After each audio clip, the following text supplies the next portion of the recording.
Saya Sisilia, asalnya dari Nusa Tenggara Timur. Halo guys. Hai guys, saya Sela, asal saya dari Maluku. Catcalling itu bentuk pelecehan di ruang publik.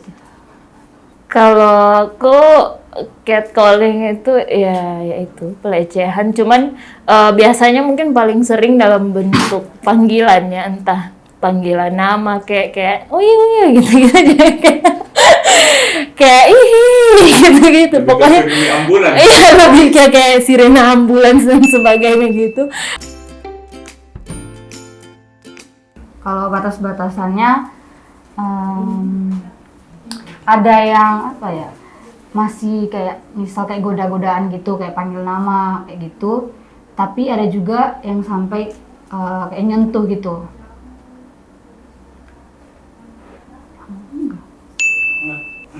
Batasanku sebenarnya cuma satu sih, kalau yang korban itu merasa yang kayak kamu wiwin aku, terus aku merasa terganggu, itu berarti apa, seksual harassment gitu. Kalau misalnya yang si resipiennya kayak ya udah nggak apa, emang cantik gitu, ya ada orang yang suka digituin, cuman banyaknya ya, mayoritasnya terutama cewek nggak suka. Jadi batasannya adalah si korban nih yang nentuin dia terganggu nggak. Terus kalau udah bilang tidak, tetap maju kayak tadi Sela bilang sampai pegang-pegang, ya itu udah melewati batas gitu. Sela dulu. Kalau aku biasanya itu di kayak gang-gang kecil, terus di kayak perempatan-perempatan itu sering banget terjadi kayak gitu, catcalling. Terus pertanyaan apa? Pendapatmu? Di ini kayak di sweet dipanggilin hai ade Nuna. Beberapa hari ini setiap aku lewat perempatan aku panggilin hai Kritin, sering beberapa minggu ini kayak gitu. Di mana? Di perempatan. Di dekat kos. Iya. Kesal banget. Nah, Terus aku ini aja sih kayak biasa aja, karena menurutku itu belum terlalu parah gitu. Kalau paling sering di mana aja ada sih, terutama kan aku suka jalan kaki kemana-mana ya, nggak bisa berkendara saya, jadi kayak dan lebih suka pilih jalan kaki kemana-mana. Nah di jalan itu sering sih, nggak tahu kenapa.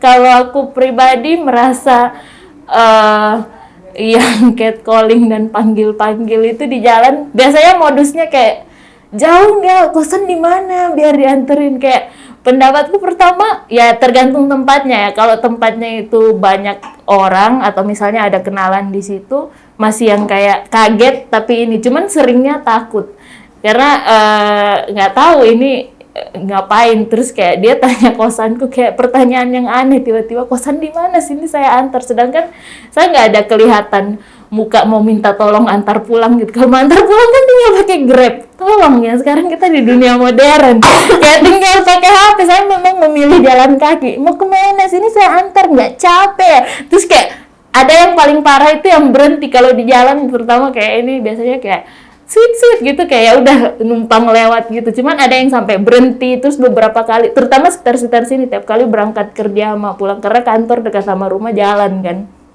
Terus ada yang misalnya udah kayak gini nih, dia lewat sweet kayak ini, terus dia balik lagi sweet, kayak lama-lama jadinya awalnya nggak takut, jadinya lari kan. Jadi kayak respon pertama itu kaget, terus takut, lari gitu ya, karena aku nggak tahu ini responnya gimana. Dan semua orang kalau dimarah-marahin dan ditolak mau terima kan, dia tonjok aku atau dia apa-apain aku kan nggak tahu gitu.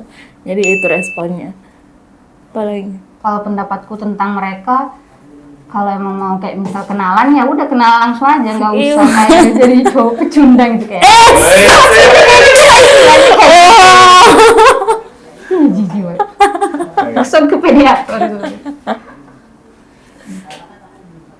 paling sering di mana, Say? Di itu kan tadi. Oh, yang di perempatan kos. Berarti atau pindah gang-gang kosnya. kecil gitu. Kalau aku sih kalau emang dipanggil keriting atau apa ya emang aku keritingnya biasa aja kalau aja santai ya udah kayak gubris atau apa. Tapi kalau udah kayak kata-kata yang dikeluarkan berbau sensual mungkin tuh yang menurutku tuh udah nggak bisa diterima kayak gitu. Jadi selagi masih normal-normal aja aku biasa aja respon. Kalau gitu pertanyaannya. Tapi kamu setuju nggak kalau mereka bilang itu bentuk pujian gitu? Enggak sih, karena itu kayaknya kayak apa namanya, menggoda lah istilahnya, bukan pujian. Kalau menurutku kayak gitu. Aisyah Oh, setuju banget gitu. gimana sih? Kalau aku kayak di jalan, maksudnya kalau kita masukin di jalan tidak saling kenal terus tiba-tiba kayak entah kau mau apapun, ih cantik. Terus biasanya intonasinya itu beda sih. Kayak misalnya mereka bilang Nona sama Nona gitu. Dan biasanya om-om di jalan itu kayak gitu. Jadi kayak menurut tuh nggak ada itu pujian kayak kamu cantik hari ini, beda sama cantik banget gitu. Kebanyakan om-om di jalan itu kayak gitu. Terus jadi kalau menurut kita bukan pujian sih. Ya kalau memang tulus mujinya, kau nggak bakalan mungkin teriak-teriak dari jalan gitu. Terus kayak mukaku aja nggak kau lihat pakai masker, maksudnya kayak cantik gitu. Apa yang ingin kamu dapatkan dari situ? Terus mengganggu sih. Menurut kayak bukan pujian sih. Kalau aku ada beberapa ini sih kayak tingkatan gitu loh menurut aku. Jadi ada yang dalam bentuk panggilan, terus ada yang kayak dia nunjukin dengan ekspresi wajahnya, sama kayak yang tadi kasih cerita diikutin pakai motor. Kalau yang aku cerita dari yang panggilan itu ya kayak tadi dipanggil-panggil Nona atau apa. Nah kalau yang dalam bentuk ekspresi itu aku pernah waktu SMA dulu. Jadi kayak aku lagi jalan di gang itu, terus ada kayak segerombolan bapak-bapak kayaknya. Bapak. Terus kan normal aja kita ngelihat mereka gitu aja kan. Terus ada yang aneh, jadi kayak satu bapak-bapak ini dia ngelihat ke arahku. Awalnya tuh dia ngelihat ke atas bawah gini terus. Terus lama-lama dia hanya fokus di kayak celana gitu kan, di celanaku. Sambil dia kayak memainkan lidahnya gitu. Dia memainkan lidahnya terus dalam bentuk dalam waktu yang lama. Jadi kayak bukan hanya kayak sekejap gitu, tapi kayak dia fokus gitu, terus mukanya kayak agak kayak bersifat sensual lah, maksudnya kayak dia menunjukin ke aku kalau dia lagi ngelihat aku kayak gitu. Terus ya aku panik lah waktu itu kan. Terus ya udah aku kayak dan temanku ayo cepet-cepet kita lihat sini. Terus setelah itu baru aku cerita ke temanku. Terus apa lagi ya, oh itu juga pernah di sekitar itu dari sini mana juga. ke mana? Kamu mau dari mana terus kemana? Oh aku dari Kondisinya lagi malam atau enggak? itu malam jam 8:30 lah. Itu aku dari arah kayak Borneo mau ke sini. Nah aku kan di saat di malam itu lagi jalan sendiri kan, jalan sendiri. Terus ada mas-mas gitu ngiring pakai motor. Terus dia bilang kayak Mbak kosannya di mana kayak gitu. Terus sama kayak kasih juga aku bilang enggak mas enggak. Terus aku kayak jalan kayak buru-buru gitu, dia ngikut terus. Aku pikir dia kayak ya udah dia nggak jadi ngikut lagi, ternyata dia masih ngikut aku kan. Pokoknya aku udah kayak negas ke dia gitu, nggak usah mas kayak gitu. Tapi dia masih ikut. Untungnya ada bapak-bapak ini tukang parkir di depan kan, di kafe gitu. Jadi pas bapak-bapaknya ngeliat ke arah aku, kayaknya dia ngeliat ini ada yang aneh nih, kayak aku diikut-ikut gitu. Terus si mas-mas itu langsung pergi. Nah dampaknya ke aku tuh, aku pas balik yang jalan kaki itu aku langsung nangis kayak trauma gitu kan. Aku nangis kayak aku lari terus aku nggak kuat, aku takut kayak gitu. Yang mungkin bagi orang-orang lain biasa aja kayak gitu kan, tapi bagi aku saat itu kayak melecehkan lah istilahnya kayak gitu. Itu aja sih. Kalau misal dalam bentuk sentuhan gitu, kamu pernah? Sentuhan ada juga kayak aku ketemu sama orang yang gak kenal gitu kan, jadi kayak perkelompok itulah. Terus kan pas balik itu kan kayak salam. Nah aku normalnya salam biasa aja semua itu kan. Terus si cowok ini tuh dia salam ke aku tapi tangannya kayak nggak mau lepas gitu loh. Dan itu bukan hanya sekali, jadi pas ketemu lagi orangnya juga kayak gitu ke aku. Mungkin ke semua cewek juga dia kayak gitu, aku nggak tahu ya. Terus awalnya kan aku risih kan, kaget juga kayak salam sama orang nggak kenal gitu terus digituin. Terus bukannya sekali, jadi kayak orang ini kenapa kayak gitu. Jadi kayak kadang takut juga kalau ketemu orang-orang baru, apalagi cowok gitu. Jadi kayak takut buat salaman. Untungnya corona ya. Maaf. Tapi itu pas corona juga sih. Oh, tetap bisa Iya, ngomong. Memang niat sekali dia sampai kayak tidak mengindahkan corona gitu. Pokoknya Ya semua tahun ya udah. Nggak apa-apa corona, yang penting pegang orang. Iya kayak dia ini terus dia senyum-senyum kayak Senyum najong gitu. iya. Gitu. Dia jijik juga kadang. malah kantin. Pengalamanku ya itu ya, karena aku jalan kaki jadi sering banget ada yang dari panggilan, cuman niat syukurnya sampai sekarang karena aku kalau terpojok kan pasti lari ya, jadi nggak ada, belum yang kasus yang sampai akhirnya sentuh fisik gitu, cuman beberapa kali kalau misalnya di jalan pasti ada yang lewat kayak ini pernah waktu itu sekali yang terbaru ya.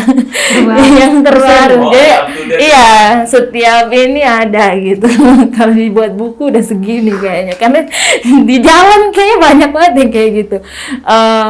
Waktu itu di dekat sini, kan dekat-dekat kantor sini banyak. Dia tiba-tiba berhenti waktu itu karena belum tahu di sekitar sini yang kayak gitu banyak, jadi masih kayak pulang malam jalan kaki gitu karena kos cuma dekat sini. Tiba-tiba ada orang berhenti, nah aku lihat di sini dia kayak masih anak kuliah, jadi bagiku dia bukan tidak ada alarm dia ini berbahaya bagiku gitu, karena kayak anak kuliah mungkin dia mau tanya-tanya, tapi lucunya di belakang itu ada adeknya gitu. Dia kayak bangun tidur terus dia nggak peduli adanya mau ngomong dia apa, dia berhenti terus kayak kos di mana gitu. Terus saya kira, terus pertanyaanku pertama, saya kenal kita kenal gitu, dia cuma bertanya kos di mana, sini saya antar. Terus kayak adanya di belakang. Adanya cewek apa cowok? Adanya cewek kayaknya, jadi adanya tuh di belakang, kita lihat-lihatan, sini saya antar jauh kan, masa bilang cuma di sebelah sini kosnya. Terus dia kayak sini saya antar jauh itu, cuman di gang sini saja jauh. Terus kayak adekku di belakang mau nangis antar dia pulang. Terus jadinya aku langsung jalan, cuman waktu itu nggak diikutin. Yang satu yang bikin sampai apa ya istilahnya sampai trauma sampai sekarang itu ini kan pagi. Nah itu biasanya pagi pertama dia kayak serial stalker gitu, nggak tahu, karena kayak kan kalau biasanya kalau orang nggak niat yang kayak gitu, sekali di jalan kebetulan sweet lewat kan, ada satu di sekitar sini dia tuh ngikutin. Jadi waktu pertama encounter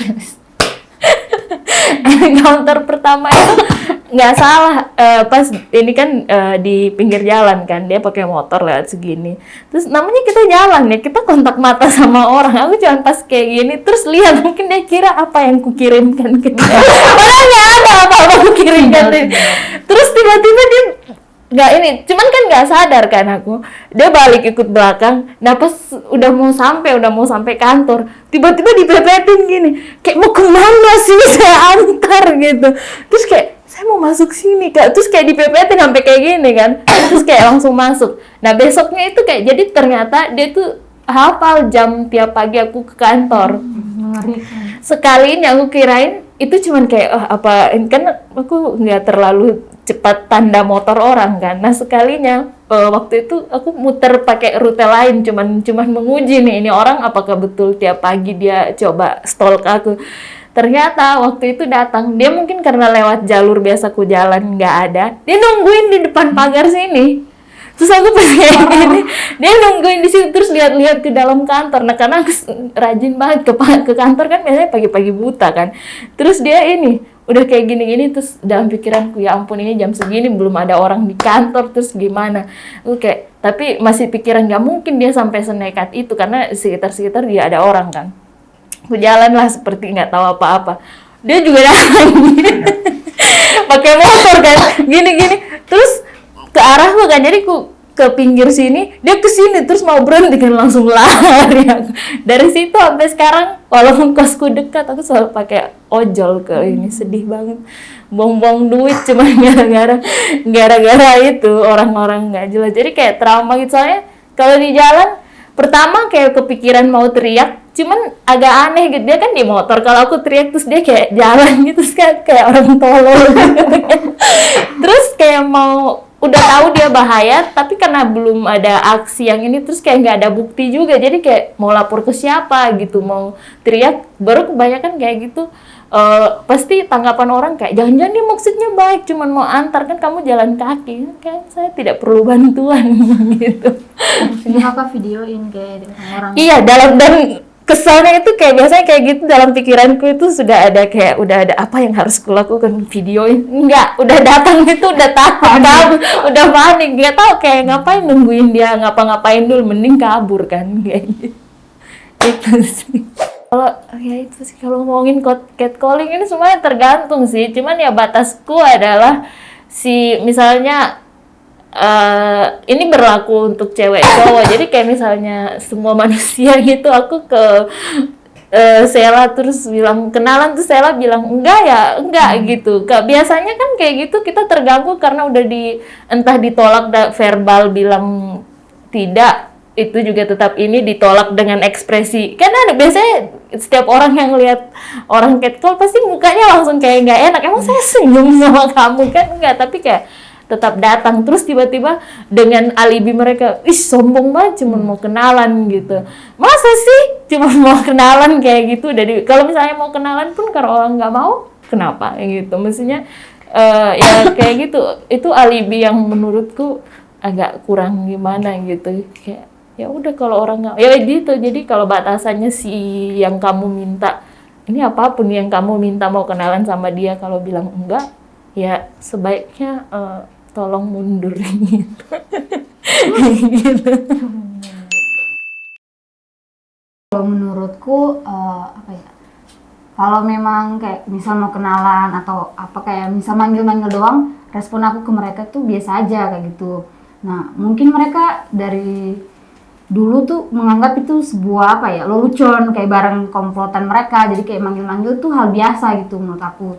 Kayak mereka tuh kayak gitu. Nah pesanku buat mereka apa ya, harus punya ini sih, rasa malu lah dalam diri. Jadi kayak itu bukan satu hal yang biasa gitu, itu bukan satu hal kayak lelucon. Apalagi respon ke masing-masing kayak korban itu kan beda-beda. Ada yang mungkin sifatnya cepat ceplos, ada yang dia mungkin bisa kayak trauma atau apa. Jadi ya apa ya, perbiasakan diri untuk mengontrol kayak misal keinginan dia yang mungkin dia nggak bisa kontrol gitu kan. Terus apa lagi ya, ya kalau aku kayak sama kayak Kasih bilang juga, kalau masih batasan kayak panggil-panggil tuh aku biasa aja kayak gitu. Aku tidak terlalu risih, tapi asal jangan sampai udah fatal kayak sentuh atau diapain gitu. Coba misalnya untuk pelaku-pelaku ini, mungkin itu kayak Sela tadi bilang, kayak ada yang anggap itu main-main. Biasa lah cowok biar kayak, aku bisa goda cewek, aku bisa panggil cewek gini. Kalau misalnya responnya yang kayak biasanya langsung, ih apa sih ini, biasanya itu karena ketakutan ya, bukan karena sombong gitu. Karena secara biologis cowok biasanya lebih besar secara fisik gitu, terus kayak lebih kuat gitu respon, dan kayak berita-berita orang kayak di jalan cewek-cewek diapa-apain gitu kan udah sering gitu, kita udah konsumsi gitu. Terus jadi wajar kalau respon pertama aku nggak kenal kamu terus tiba-tiba kamu datang gitu, pikiranku kalau aku tolak habis ini dia responnya gimana nih, dia entah tabrak aku pakai motor kan? Karena nggak semua orang ditolak, apalagi cowok di depan umum, kayak apa sih mas kayak gitu, entah responnya apa gitu. Terus tiba-tiba kamu datang apa-apain aku kan, aku nggak tahu gitu. Jadi kayak coba tempatin dirimu ke cewek-cewek ini dulu lah gitu saat panggil kayak gini. Mungkin kamu merasa habis itu kepuasanmu, teman-temanmu kayak wes keren gini-gini, itu tidak keren. Gitu sih, itu aja guys, silahkan. Oh itu udah selesai.